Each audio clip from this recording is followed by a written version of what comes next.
तो एक बात याद रखना, अच्छा समय भी टिकता नहीं है तो बुरा समय भी टिकेगा नहीं। इस दुनिया में कोई भी चीज़ यहाँ स्थिर नहीं है। एक बात आप सबको याद रखनी, यहाँ कुछ भी स्थिर नहीं है, यहाँ सब अस्थिर है। इस दुनिया में हर कोई चीज़ नाशवंत है। आज सुख चला गया और सुख का नाश हो गया तो कल दुख का भी नाश हो ही जाएगा। यहाँ परमानेंट कुछ भी नहीं है, हर चीज़ यहाँ जो है नाशवंत है। इसलिए किसी ने कहा है कि nothing is permanent in this world, nothing is permanent in this world, not even our trouble. कोई भी चीज़ यहाँ परमानेंट नहीं है, तो हमारी मुसीबत भी परमानेंट नहीं है, वो भी एक न एक दिन चली जाएगी। तो क्या करना है हमको? थोड़ा धीरज रखना है जीवन में। आजकल ये बात मैं इसलिए बता रहा हूँ कि हमारी जो युवा पीढ़ी है वो आजकल बहुत आत्महत्याएं कर रही है। छोटी छोटी चीज़ों में, प्रेम में सफल नहीं होते हैं, तुरंत आत्महत्या कर लेते हैं। परीक्षा में उत्तीर्ण नहीं होते हैं, बोर्ड की परीक्षा होती है 12वीं कक्षा की, 10वीं कक्षा की, उत्तीर्ण नहीं होते तो भी तुरंत आत्महत्या कर लेते। आत्महत्या कर लेना वो कोई उपाय नहीं है, वो कोई सही रास्ता नहीं है। आप निष्फल हुए हैं तो सफल होने का प्रयत्न कीजिए। मर जाने से क्या होगा? मर जाने से सफल थोड़े हो जाएंगे आप, मर जाने से सफल थोड़ी हो जाएंगे।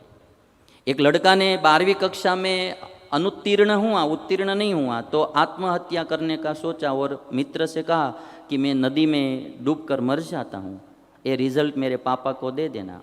तो मित्र ने कहा क्यों मर जाना है? तो मैं अनुत्तीर्ण हुआ हूँ 12वीं कक्षा में, अब मैं मेरे पिताजी को मुँह क्या दिखाऊंगा? मैंने बड़ी बड़ी बातें की थी कि 12वीं कक्षा में मैं 90% लाऊंगा, और आया नहीं, नापास हुआ। तो उसके मित्र ने इतना कहा कि यदि तुम आज मर जाओगे, है ना, तो फिर कहीं जन्म लोगे, और फिर कहीं जन्म लोगे तो फिर केजी से पढ़ाई शुरू करनी पड़ेगी। इसकी जगह पर आज रुक जाओ तो आगामी साल में आप पास हो जाओगे, उत्तीर्ण हो जाओगे। मर जाओगे तो फिर से 12 साल तक पढ़ाई करनी पड़ेगी, कहीं जन्म तो लोगे। तो मर जाना वो कोई उपाय नहीं है मुसीबत मिटाने का, मुसीबत टालने का। इसलिए आत्महत्या नहीं करनी है। कैसा भी समय हो, गुजर जाएगा, गुजर जाएगा यह वक्त भी, जरा सब्र रखो। गुजर जाएगा यह वक्त भी, जरा सब्र रखो। जब खुशी ही ना ठहरी तो गम की क्या औकात है। जब खुशी ही ना ठहरी तो गम की क्या औकात है।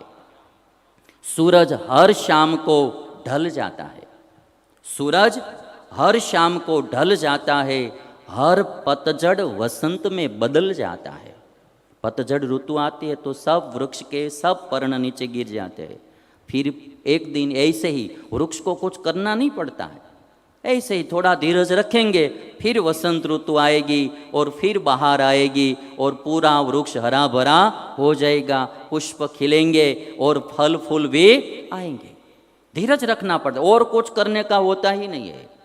सूरज हर शाम को ढल जाता है, हर पतझड़ वसंत में बदल जाता है।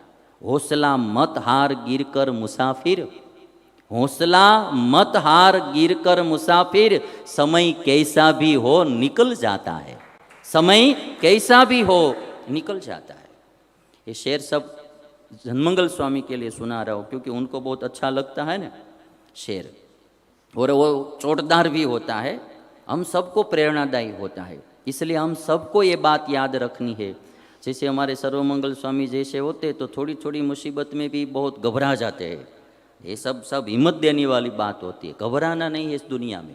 यहाँ हम कुछ लेकर आए नहीं है, यहाँ से कुछ लेकर जाना नहीं है। हमारा कुछ यहाँ जाने वाला है ही नहीं। हम क्या लेकर आए थे तो जाएगा, नहीं, हमारे पास कुछ था ही नहीं जब हम पैदा हुए तब, तो फिर हमको डरना किसके लिए? हमारी कौन सी चीज़ थी तो हमारी चली जाएगी या चला जाएगा? डरने की बात ही नहीं है जीवन में।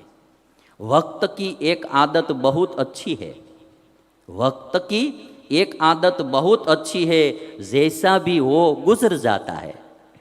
वक्त की एक आदत बहुत अच्छी है, जैसा भी हो गुजर जाता है।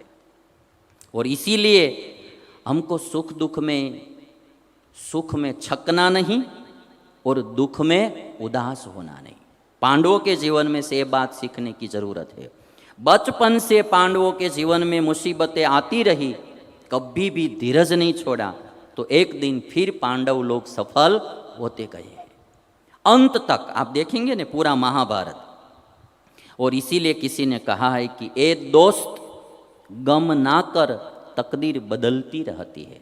ये दोस्त, गम ना कर, तकदीर बदलती रहती है। शीशा शीशा ही रहता है और तस्वीर बदलती रहती है। तस्वीर बदलती रहती है। शीशा शीशा ही रहता है और तस्वीर बदलती रहती है। इसलिए मैं आप सबसे, मेरे लिए, आपके लिए, सबके लिए ये बात बता रहा हूँ, जीवन में कभी दुखी मत होना। आजकल तो साधु लोग आत्महत्या कर रहे हैं, गृहस्थ करते हैं वो तो समझ में आता है।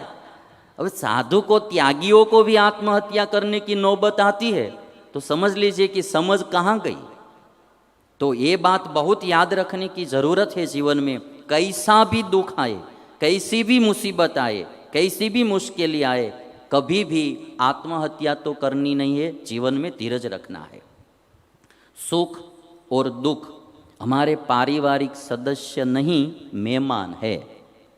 सुख और दुख हमारे पारिवारिक सदस्य नहीं, मेहमान है, जो बारी बारी से आएंगे, कुछ दिन ठहर कर चले जाएंगे। बारी बारी से आएंगे, मेहमान तो बारी बारी से आएंगे, कुछ दिन ठहर कर चले जाएंगे। अगर वो नहीं आएंगे तो अनुभव कहाँ से लाएंगे? यदि वो नहीं आएंगे, सुख दुख रूपी मेहमान हमारे जीवन में नहीं आएंगे, तो आप अनुभव कहाँ से लाएंगे? सुख दुख में अनुभव बहुत प्रकार का होता है।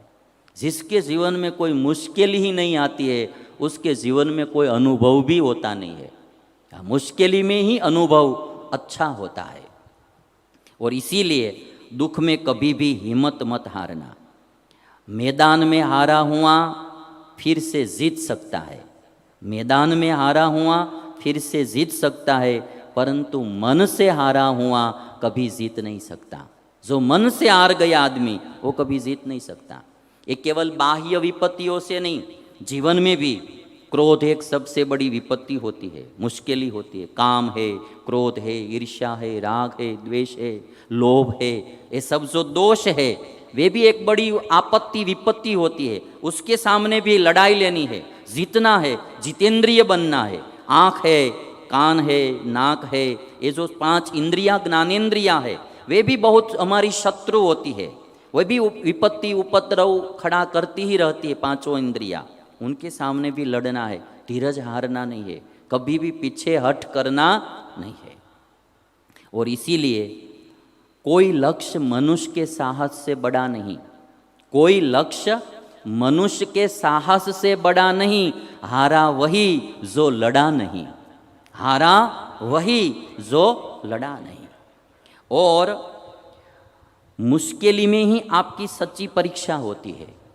हीरे की काबिलियत रखते हो तो अंधेरे में चमको, हीरे की काबिलियत रखते हो तो अंधेरे में चमको। रोशनी में तो कांच भी चमकता है, रोशनी में तो कांच भी चमकता है, रोशनी में तो कांच भी चमकता है ना भाई? किंतु हीरा अंधेरे में भी चमकता है, और जो अंधेरे में चमकता है वही हीरा होता है। एक राजा के दरबार में एक मजदूर को कहीं से बड़ा डायमंड मिल गया, हीरा, पत्थर। अभी वो तो जो कच्चा होता है डायमंड, अभी तराश कर उसमें जो गढ़ाई काम नहीं किया गया होता है, तब पत्थर जैसा ही दिखता है। तो उसको तो वो नहीं हो रहा था कि हीरा होगा, किंतु थोड़ा चमकता था, तो सोचा कि कुछ अलग प्रकार का पत्थर है, तो राजा को दिया। राजा ने सभी लोगों को बुलाया कि देखो ये हीरा है या पत्थर है। सभी लोग आए, परीक्षण किया, किंतु किसी को कुछ पता नहीं चला। तब एक अंधा व्यक्ति आया और अंधा व्यक्ति ने कहा कि महाराज, मैं परीक्षण करके कह सकता हूँ ये हीरा है या पत्थर, किंतु आपको एक दिन मुझे ये घर ले जाने देना पड़ेगा। राजा ने कहा ठीक है। वो अंधा व्यक्ति अपने घर ले गया। दूसरे दिन आया और राजा से कहा कि ये हीरा है। राजा ने कहा कि आँखों वाले नहीं पहचान सके, तो आप आँख रहित थे तो आपने कैसे पहचाना? तो अंधे व्यक्ति ने कहा, मैंने कल इसको दोपहर में 12 बजे से 3 बजे तक 3 घंटा कड़ी धूप में रखा, किंतु ये गर्म नहीं हुआ, इसलिए कहता हूँ कि ये हीरा है। जो ताप में भी तपता नहीं, ताप में भी गर्म नहीं होता है, दुख रूपी, विपत्ति रूपी, मुश्किली रूपी ताप पड़ता है और उसमें भी जो गर्म नहीं होता है वो हीरा ही